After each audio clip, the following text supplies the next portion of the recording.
My name is Claire and I recently turned 60. It's a strange age. You're not young, but you're not entirely old either. You're somewhere in between, still carrying pieces of the woman you used to be, while learning how to live as the person you're becoming. For the last 4 years, I've been living in a modest 2-bedroom condo on the edge of town. It's quiet here. The kind of place where people nod politely in the hallway but rarely stop to chat. After my divorce, I moved in without much ceremony.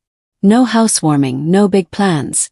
Just me, a stack of cardboard boxes, and the belief that this was where things would wind down.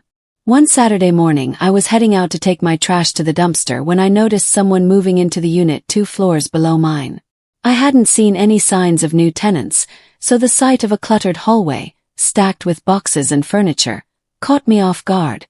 I saw a suitcase tumble sideways just as I stepped out. Without thinking, I jogged over, picked it up, and placed it upright against the wall. A voice behind me said, "Thanks, I keep forgetting that thing doesn't stand up on its own." I turned to see a man, perhaps in his 30s, flushed from carrying too many things at once. "I'm Claire," I offered.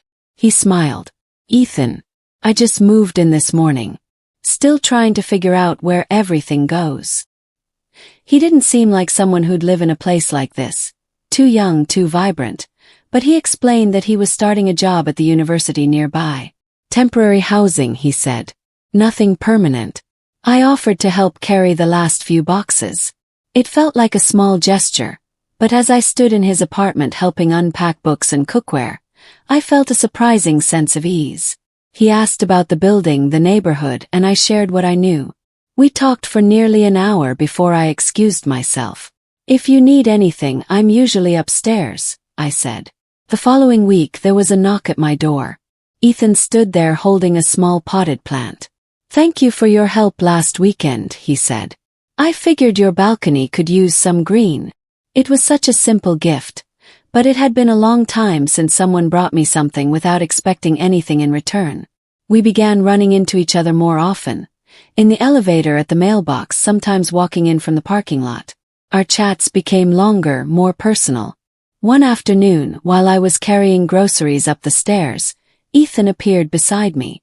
"Let me help you with that," he said, taking a bag from my arm. When we reached my door, I offered him coffee. He hesitated for a second, then nodded. We sat in my kitchen, sunlight slanting through the blinds.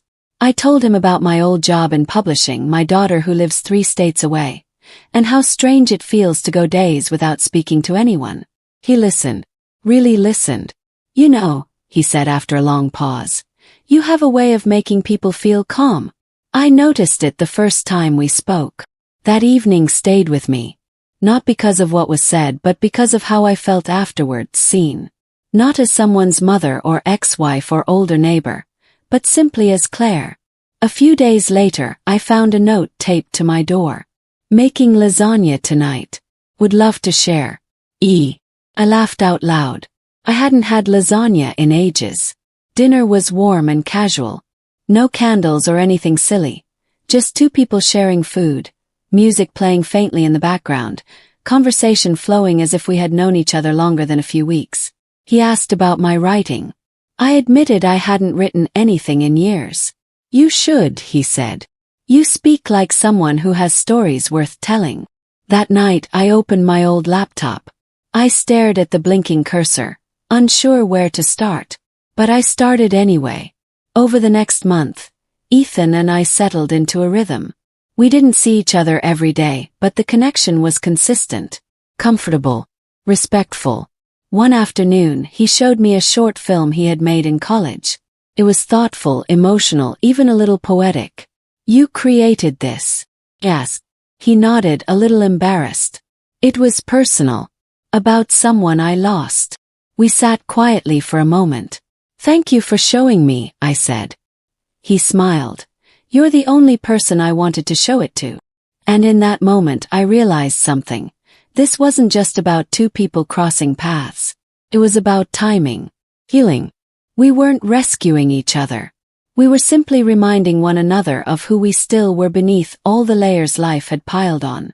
People often think connection disappears with age. That after certain point you stop growing, stop feeling, stop maturing.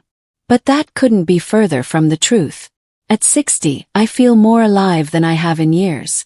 Not because someone came along to fix me, but because I allowed myself to open the door just enough to let a little light back in.